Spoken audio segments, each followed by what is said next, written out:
যে কথাগুলো আপনারা শুনলে হয়তো আল্লাহ আপনাদের হেদায়েত দিতে পারেন। ভাইরা আমার, আমি আপনাদের সামনে বুঝাতে চাচ্ছি, যদি আমরা এই হাদিসগুলা বর্ণনা করি, যে একজন মহিলা একটা কুকুরকে পানি খাওয়ার পরে তার সমস্ত গুনাহ মাফ হয়ে সে জান্নাতি হয়ে গেলেন, তাহলে আপনাদের কাছে প্রশ্ন, ওই হাদিসগুলা যে এখন প্রশ্ন করেন, তাহলে পরবর্তীতে আলকামার কেন রাসূল সাল্লাল্লাহু আলাইহি সাল্লাম দোয়া করার পরও দোয়া করলেন না? আলকামা রাসূলের সঙ্গী সাথী ছিলেন, যুদ্ধে সব অংশগ্রহণ করেছেন, কিন্তু তার বয়স হয়ে গিয়েছিল, তার মৃত্যু যখন এসে গেল, সবাই বুঝতে পারলো পরিবারের যে আলকামার হয়তো আর বাঁচবে না, কিন্তু তাকে তো কলমা পড়ার দরকার। কলমা পড়ার চেষ্টা করে ব্যর্থ হয়ে গেল, কলমা পড়তে পারতেছে না। তখন তারা রাসূল সাল্লাল্লাহু আলাইহি সাল্লামকে খবর দিলেন, হে আল্লাহর নবী, আলকামার কলমা পড়তে পারছে না, কারণ আমাদের মনে হচ্ছে সে মারা যাবে, খুব কষ্ট হচ্ছে। তখন রাসূল সাল্লাল্লাহু আলাইহি সাল্লাম বলেন, আলকামারের পিতা মাতা বেঁচে আছে কি? বলে, পিতা নাই, মাতা আছে। রাসূল সাল্লাল্লাহু আলাইহি সাল্লাম বলে, চলো আমি যাই। রাসূল সাল্লাল্লাহু আলাইহি সাল্লাম গেলেন, সেখানে কলমা পড়ার চেষ্টা করলেন, রাসূল বারবার তালকিন দিলেন, কিন্তু আলকামার কলমা পড়তে পারছে না। রাসূল সাল্লাল্লাহু আলাইহি সাল্লাম বলেন, তার পিতা মাতা বেঁচে আছে? বলেন, নাই, মাতা আছে। নিয়ে আসো, তার মাকে ডেকে নিয়ে আসো। তার মাকে ডেকে নিয়ে আসা হলো। পর্দার আয়াত সম্ভবত নাজিল হয় নাই।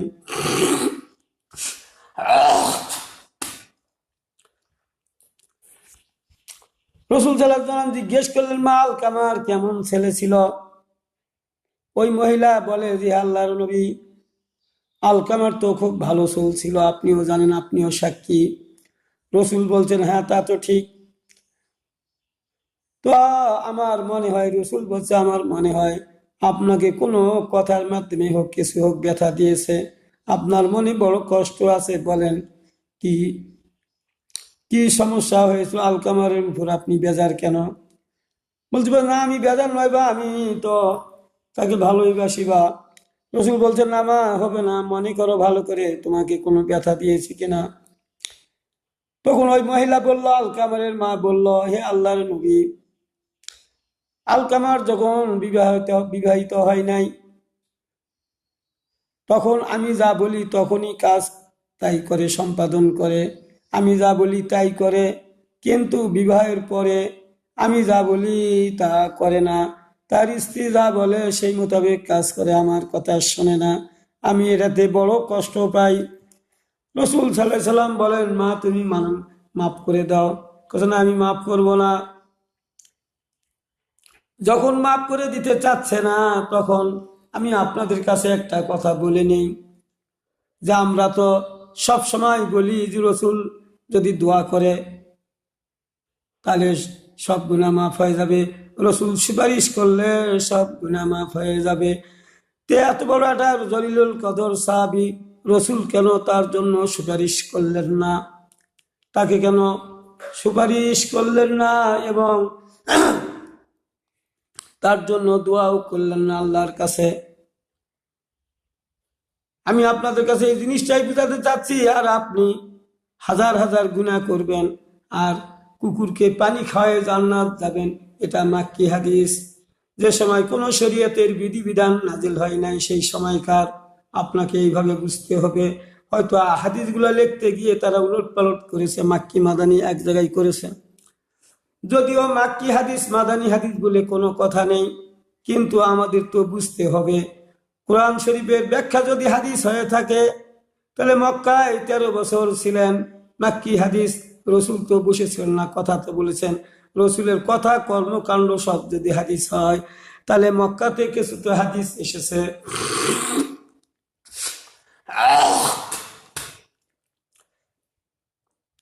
তাহলে ভাইরা আমার, আপনি 10 বার কলমা পড়ে জান্নাত ওয়াজিব হয়ে যাবে। তাহলে এই কথাগুলো রসুল কি জানতেন না? আলকামার কি জানতেন না? আলকামার কি 10 বার পড়েন নাই? কলমা অবশ্যই পড়েছেন, 100 বার পড়েছেন। তাহলে তার গুনাহ মাফ হচ্ছে না কেন? আমি এই জিনিসটা আপনাদের বোঝানোর চেষ্টা করি। আমার যারা ভিডিও শোনেন, যারা দেখেন, তাদেরকে বুঝতে হবে, আমার কথাগুলোর মধ্যে কিছু কথা আপনাদেরকে বুঝতে হবে। তারপরে সে আলকামারের সাহাবীদের বলল যে, হে রসুল, রসুল বলতেছে, হে আমার সাহাবীগণ শোনো, তোমরা কাঠ নিয়ে আসো, খড়ি নিয়ে আসো, আলকামারকে জ্বালিয়ে দিব। সাহাবীরা সঙ্গে সঙ্গে কাজ যা বলে রসুল তাই করে। তারা কাঠ খড়ি নিয়ে আসলো। তখন রসুল সাল্লাল্লাহু আলাইহি ওয়াসাল্লাম বলছে, আলকামারকে খড়ির উপরে রাখো আর আগুন লাগায় দাও। তখন তার মা ওখানে দাঁড়িয়ে ছিল। তার মা বলতেছে, বাবা এটা কেন তুলছেন, কি করবেন? রসুল বলছে, মা আপনি যদি আলকামারকে মাফ না করেন তাহলে সে মৃত্যুর পরে আগুনেই জ্বলবে, সেজন্য আমি আপনার সামনে জ্বালিয়ে দিতে চাই। তখন তার মা বলছে, বা আমার আলকামারকে জ্বালিয়ে পুড়িয়ে দেও না, বা আমি ঠিক থাকতে পারবো না, আমি মাফ করে দিলাম, আমি ক্ষমা করে দিলাম। তারপরে সে কলমা পড়ে সে দুনিয়া থেকে বিদায় নিল। তাহলে আমরা যে সব সময় বলি রসুলের সুপারিশ করলে আমাদের সব সমস্যার সমাধান হয়ে যাবে, এখানে কি রসুল সুপারিশ করলো বলেন? এত বড় একটা নামাজি লোক, রসুলের পিছনে নামাজ পড়ার লোকের পক্ষ, রসুল কি সুপারিশ করলেন?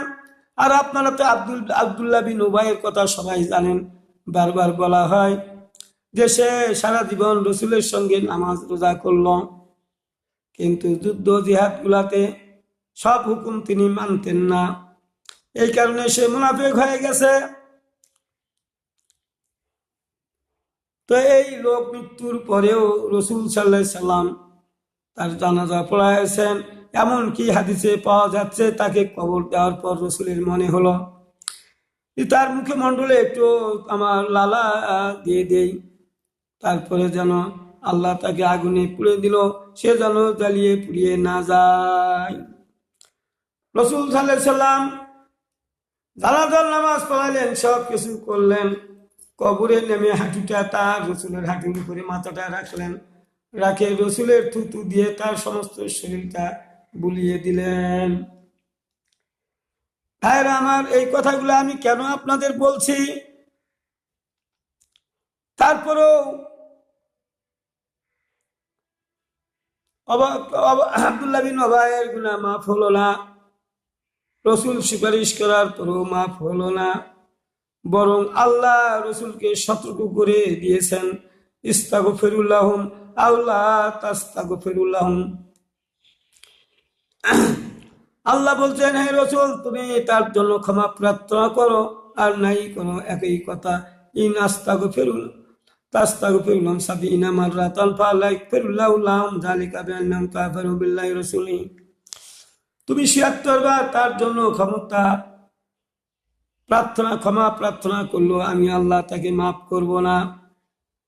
তাহলে এখানে দেখা যায় আল্লাহর হুকুম না মানলে, রসুলের হুকুম না মানলে আল্লাহ এটা মাফ করেন না। রসুল মাফ চাইলো, আল্লাহ মাফ করে দেন না। তাহলে এখানে দেখা যাচ্ছে যে আপনি যদুল কুল্লু নাফসিন বিমা কাসাবাত রাহিনাতুন, প্রত্যেক মানুষ নিজ কর্মের জন্য দায়ী হবে। আপনি যদি কর্ম ভালো করেন তাহলে আপনার সব ভালো হয়ে যাবে। কিন্তু আমাদের কিছু আলিম ওলামারা মানুষদেরকে এইভাবে ভাঙতে ভেজি দিচ্ছে যে 10 বার কলমা কবরে বসাও, বুকে বসাও, অন্তরে বসাও, 100 বার কলমা যদি দিলে বসাতে পারেন তাহলে আসমান জমিনের ফাঁকা জায়গাগুলো নেকিতে ভরপুর হয়ে যাবে। আমি আপনাদের কাছে প্রশ্ন রেখে বলতেছি, যারা এই সমস্ত কথা বলেন ওগুলা হাদিস ওই হাদিসগুলো মাক্কি জীবনে যে কোনো সময় রাসূল সাল্লাল্লাহু আলাইহি সাল্লাম বলেছিলেন। কোনো কাজকর্ম নাই, সেখানে কোনো শরীয়তের বিধান নাজিল হয় নাই, কোনো কিছু নিষিদ্ধ হয় নাই। ওই সময় প্রশ্ন করলে রাসূল বলছে অবশ্যই অবশ্যই তোমার আসমান জমিনের ফাঁকা জায়গা পূরণ হয়ে যাবে। যখন মদিনাতে আসার পর শরীয়তের বিধিগুলো ধীরে ধীরে নাজিল হলো, তখন এগুলা শরীয়তের সঙ্গে যোগ হয়ে গেল। ভাইরা আমার, আমি আপনাদের সামনে আরো একটা কথা বলি। আরেকটা হাদিস পাওয়া যায় বুখারী শরীফের শেষ হাদিসটা, যে হাদিসটার কথা হলো পাহাড়ের সমান যদি গুনাহ হয়, কঠিন গুনাহ হয়, তবু আল্লাহ ক্ষমা করে দিবেন। তাহলে কি করতে হবে? সুবহানাল্লাহি ওয়া বিহামদিহি সুবহানাল্লাহিল আযীম, এইটুক দোয়া পড়লে সব গুনাহ ক্ষমা হয়ে যাবে। তাহলে আমার প্রশ্ন, পরবর্তীতে এই লোকগুলাকে কেন রাসূল বলেন নাই তোমরা এইটা দোয়া পড়বে? তাহলে সব গুনাহগুলো তোমাদের ক্ষমা হয়ে যাবে। কেন তাদের এত শাস্তি হলো? এক ব্যক্তি পাহাড়ের সমান নেকি নিয়ে উঠল কিয়ামতের ময়দানে, তারপরও তার এই নেকি দিয়ে পাহাড়ের সমান যাওয়ার পরও তাকে জাহান্নামে যেতে হলো। কিয়ামতের ময়দানে এক লোক এমন নেকি করেছে, ও পাহাড়ের সমান নেকি তার হয়েছে। আল্লাহকে বলবে, হে আল্লাহ, আমি তো অনেক নেকি অর্জন করেছি, আপনি আমাকে জান্নাত দিয়ে দিন। রাসূল বলছে যাও, জান্নাতে যাও। তখন জান্নাতে যাইতে চাইবে, তখন পাশে দাঁড়িয়ে থাকা লোকগুলো বলবে, হে আল্লাহ, আপনি বলছেন যারা যারা হিসাব নেবেন, কারো প্রতি জুলুম করবে না, যার আমল কর্ম দ্বারা সে দায়ী হবে। তাহলে ওই ব্যক্তির কাছে যে আমার কাছে ঋণ নিয়েছিল, দেয় নাই, তাহলে এটা কি আমরা নিব না? কিন্তু রাসূল বলছে কিয়ামতের ময়দানে কোনো টাকা পয়সার লেনদেন হবে না, নেকি দিয়ে সব দেনা পাওনা পরিশোধ করতে হবে। এখন আল্লাহ বলবেন, দেখো তার নেকি থাকে তাদেরকে পরিশোধ করে দাও। এইভাবে এক লোক আসবে, তার পাওনা নিয়ে যাবে। এইভাবে লোকেরা আসবে, আবার পাওনা তাদের দিবে, নিয়ে যাবে, আবার পাওনা দিবে, নিয়ে যাবে। এইভাবে পাওনাদারদেরকে দিতে দিতে তার পাহাড়ের সমান নেকিগুলো সব শেষ হয়ে যাবে। এক পর্যায়ে শেষ হয়ে যখন যাবে, তারপরেও পাওনাদারেরা থাকবে। ফেরেশতারা আল্লাহকে বলবে, হে আল্লাহ, এর তো কোনো আর নেকি নাই, কিন্তু আরো মানুষ দাবি করছে, তারাও পাবে, এখন কি করব? আল্লাহ বলছে, ওই লোকগুলার গুনাহ আছে কিনা? বলে আছে। ওই লোকগুলার গুনাহ তার উপর চাপিয়ে দাও, দিয়ে তাকে জাহান্নামে নিক্ষেপ করো। আমি আপনাদের কাছে প্রশ্ন রেখে বলছি, তাহলে এই হাদিসগুলো যদি বলা হয়েছে, তাহলে ওই ব্যক্তি কেন জান্নাত পাচ্ছেন না? এত নেকি আপনি কলমা 100 বার পড়ে আসমানের ফাঁকা জায়গা, জমিনের ফাঁকা জায়গা পূর্ণ হয়ে যাবে, এই নেকিগুলো শেষ হয়ে যাবে। সেই জন্যই আমি বলি, এগুলা নেকি শেষ হওয়ার পিছনে কারণ কি ছিল? হকুল ইবাদ, যারা হক পাবে তাদেরকে দিতে হবে, নাহলে তাদের কাছে মাপ চেয়ে নিতে হবে। কবিরা গুনাহগুলো আপনি হয় তার কাছে মাপ চেয়ে নিতে হবে, নাহলে ক্ষমা করে দিতে হবে, ক্ষমা চেয়ে নিতে হবে।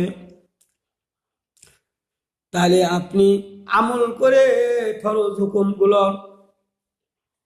এক পরিশোধ করতে পারবেন না। এখন কি করবেন? উহুদ যুদ্ধে 300 জন সাহাবী, তারা যুদ্ধ না করে ফিরে আসলো। তারা নামাজ পড়তো, রোজা রাখতো, সব কিছু করতো, কিন্তু যুদ্ধ জিহাদ করলো না। তাদের অপরাধ কি? তারা যুদ্ধ জিহাদে গেল না, এই কারণে তাদের আমলগুলো বিনষ্ট হয়ে গেল, ব্যর্থ হয়ে গেল। তার মানে সূরা মুহাম্মাদের 1 নম্বর আয়াতে আল্লাহ বলেছেন, আল্লাযীনা কাফারু ওয়া সাদ্দু আন সাবিলিল্লাহ, যারা ঈমান আনার পরে যারা কুফরি করলো, অন্যদেরকেও আল্লাহর পথ থেকে নিবৃত করার চেষ্টা করলো বা করেই ফেললো। আদাল্লাহ আমালাহুম, আল্লাহ তাদের আমলগুলো ব্যর্থ করে দিবেন, নিষ্ফল করে দিবেন।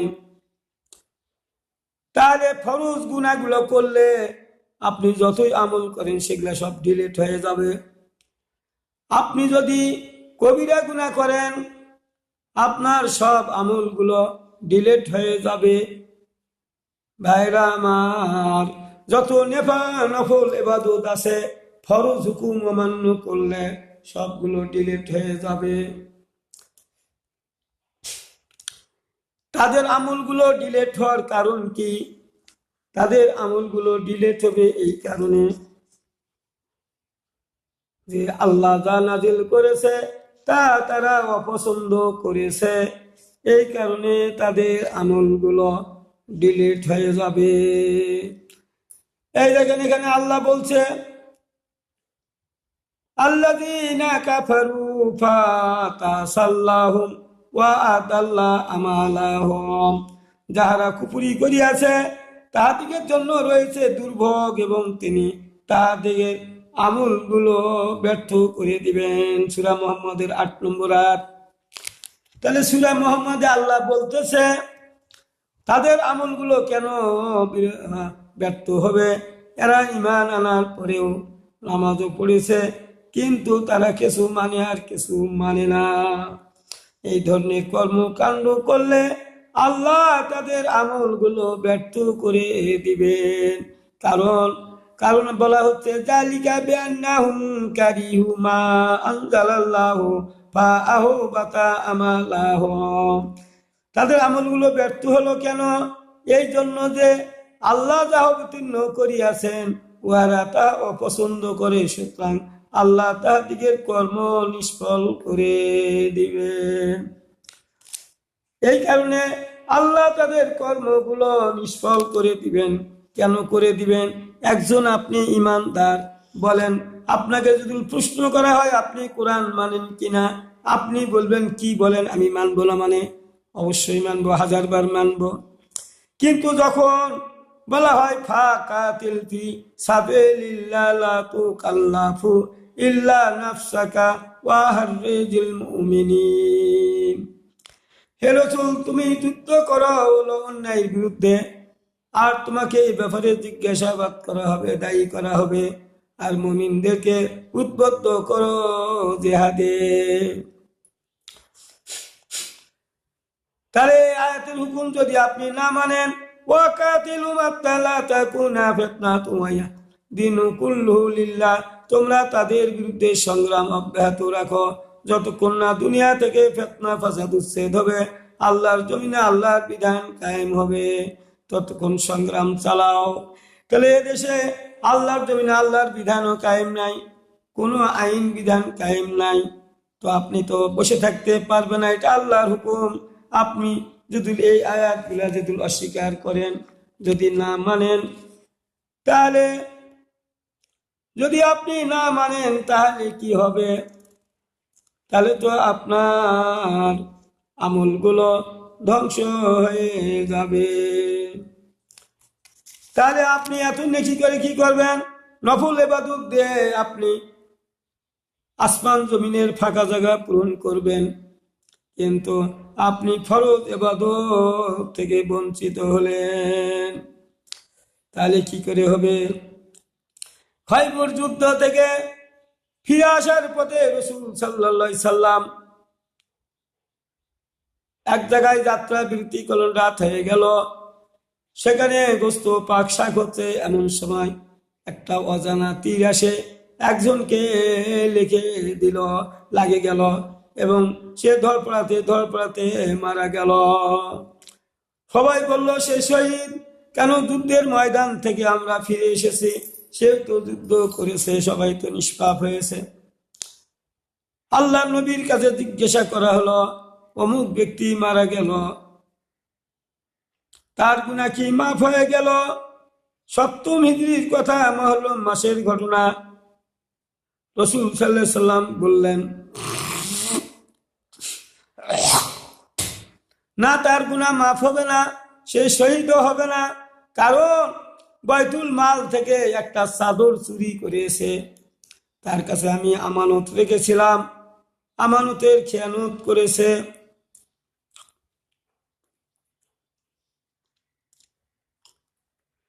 আমানতের খেয়ানত করেছে।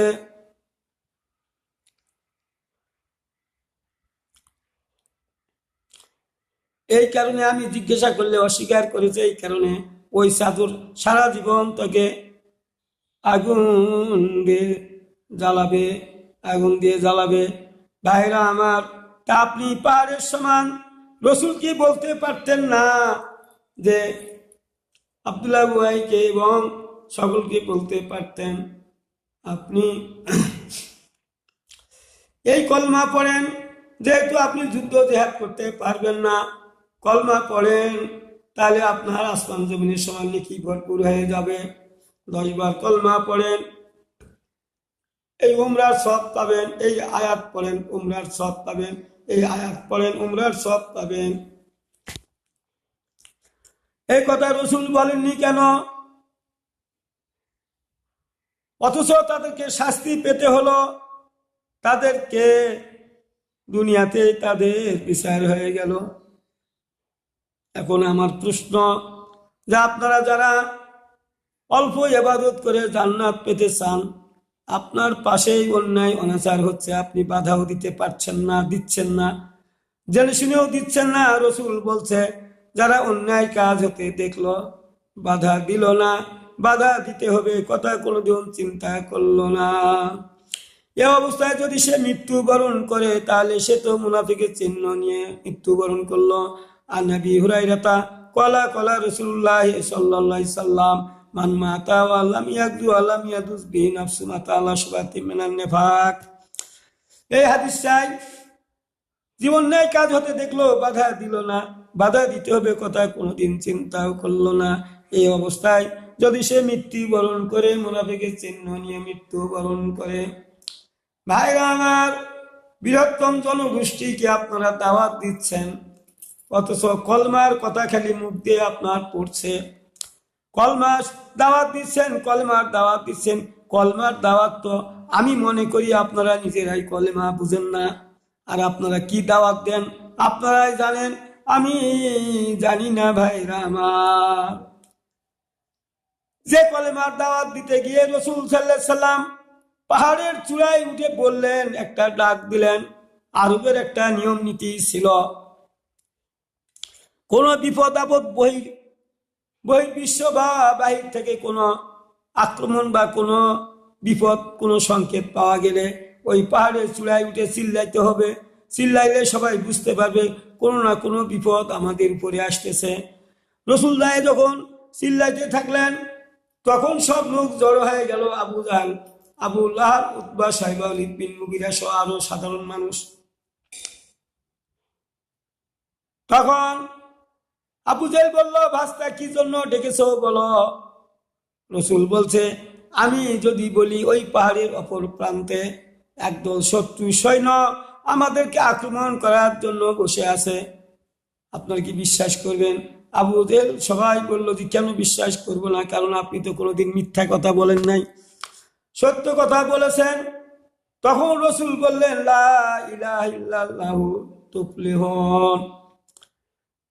এই কলমা পড়ার সঙ্গে সঙ্গে আবু জাহেল মাটি থেকে কঙ্কর তুলে নিয়ে রাসূলের মুখমণ্ডলে নিক্ষেপ করে বললেন, এই জন্য আমাদের ডেকেছিস? এই কলমার জন্য আপনি ডেকেছেন? তাহলে ভাইয়েরা আমার, আরবের লোকেরা তারা আরবি বুঝত, কলমার অর্থ তারা বুঝেছে। আর প্রত্যেকীরা যে লোকটাকে আগেই বললো কেন আমরা বিশ্বাস করব না, এক ঘড়িতে কি হলো, রসুলকে পাথর মারি মুখমণ্ডল লাল করে দিল। আর সেই কলেমার দাওয়াত আপনারা দেন, সেই দাওয়াতের প্রতিক্রিয়া কেউ মনে করে না, কারণ বুঝে না তো মানুষ, বুঝেও তো দিতে পারেন না। আসল কলেমার দাওয়াতটা কি অর্থ তাও তো বলেন না। যার ফলে আপনারা সব জায়গায় দাওয়াত দিচ্ছেন। এত সহজে যদি জান্নাত হতো তাহলে সাহাবীগণ এত কষ্ট কেন করলেন, এত যুদ্ধ জেহাদ করলেন? রাসূল কেন এত যুদ্ধ জেহাদ করলেন? এবং এই যুদ্ধ জেহাদে যারা যায় নাই তারা মিথ্যা অজুহাত পেশ করলো, তারা সবাই মুনাফিক হয়ে গেল। ভাইরা আমার, এখন আপনারা বললেন সেই সময় যুদ্ধ ছিল, এখন নাই। এখন নাই কেন? এখনো ফিতনা ফাসাদ আছে, অন্যায় অনাচার আছে, জাহিলিয়াতের নিয়ম পদ্ধতি সব চালু আছে। আর আল্লাহর জমিনে আল্লাহর বিধান কায়েম নাই, আল্লাহর আইন বাস্তবায়ন নাই। এই জন্য তো যুদ্ধ চালিয়ে যেতে হবে। আল্লাহ নিজেই বলেছেন ততক্ষণ চলবে। এই জন্যই তো রসুল সাহাবীগণ যতদিন এদেশে আল্লাহর বিধান কায়েম না হয়েছে ততদিন পর্যন্ত সংগ্রাম চালিয়ে তিনি ইসলামী রাষ্ট্র কায়েম করে বিচার বিধানকে বাস্তবায়ন করেছেন। তাহলে আমি আপনাদের বুঝাচ্ছি, আপনারা যারা এই যে ভুল ভাল ভালিয়ে দিয়ে নফল ইবাদতের দিকে মানুষদেরকে আহ্বান জানাচ্ছেন, মানুষেরা সবাই মনে করছে তো আমরা তো বহু নেকি অর্জন করে ফেলেছি ফরজ বাদ দিয়ে। আপনাদের এই ফরজ বাদ দিয়ে কোনো ইবাদত আল্লাহর কাছে কবুল হবে না, কোনো কবুল হবে না। ভাইরা আমার, আজকে কালকে আবার এখান থেকেই ভিডিও দিব। অনেক কথা বাদ পড়ে গেল। আমরা যারা এই যে আমরা 72-73 দলে বিভক্ত হয়ে যাব, ইতিমধ্যেই আমরা অনেক দলে বিভক্ত হয়ে গেছি, প্রায় 73 দলের কাছাকাছি পৌঁছে গেছি। ভাইরা আমার, কিন্তু আমাদের কোরআন হাদিস আমাদের কাছে থাকে। আমি তো আপনাদের কোরআন থেকেই বললাম।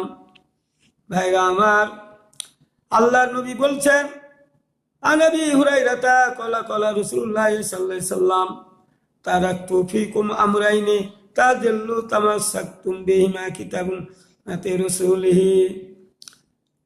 আবু হুরায়রা থেকে বর্ণিত, তিনি বলেন রাসূল সাল্লাল্লাহু আলাইহি সাল্লাম বলেছেন, তোমাদের মাঝে দুটো জিনিস আমি রেখে যাচ্ছি, এই দুটো জিনিস যারা মেনে চলবে তারা কখনো পথভ্রষ্ট হবে না। সেই দুটা জিনিস হলো কি? আল্লাহর কিতাব আল কোরআন, রসুলের হাদিস সহিহ হাদিস।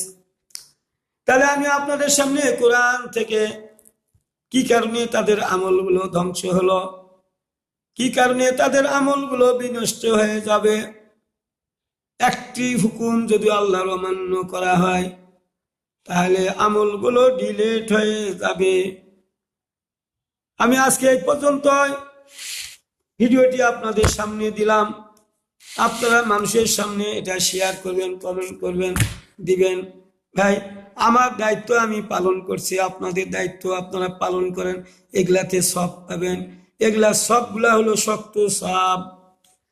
এই সবগুলার মূল্য অনেক বেশি, কারণ এটা এমন গুরুত্বপূর্ণ তত্ত্ব দেওয়া হচ্ছে যে তত্ত্বটা মানুষেরা বুঝতে পারলে অনেকের ভুল ভাঙে।